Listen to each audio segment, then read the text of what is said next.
Hello viewers, welcome to today's video.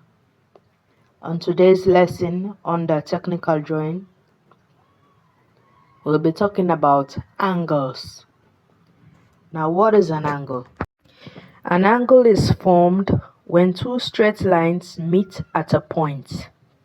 Angles are measured in degrees. The drawing instrument used for measuring angles is called the protractor.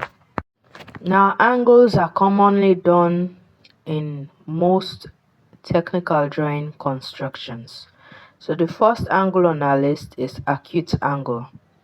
An acute angle is an angle that is less than 90 degrees. It could be 70, it could be 85, it could be 60. You get the gist? As long as it is less than 90, it is an acute angle. An obtuse angle is an angle that is greater than 90 degrees but less than 180 degrees. Now, 180 degrees is also known as angle on a straight line.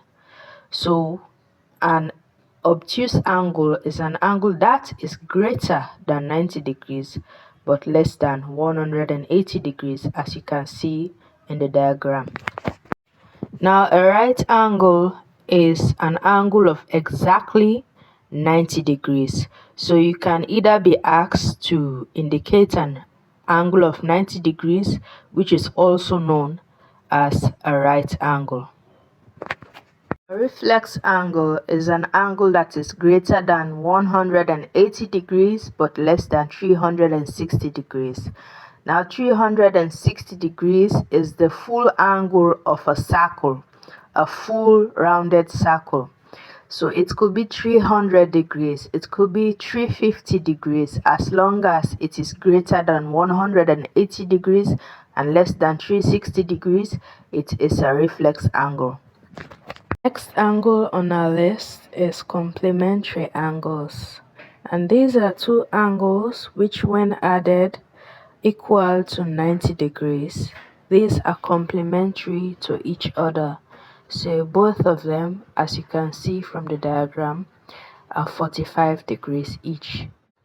Supplementary angles, these are angles that add up to 180 degrees. As you can see from the diagram, we have 135 degrees on one side and 45 degrees on the other side. So these both angles add up to 180 degrees, which is also known as angle on a straight line. So these are all the common angles that are found during technical drawing, and you'll be familiar with them as time goes on when we will be doing various constructions.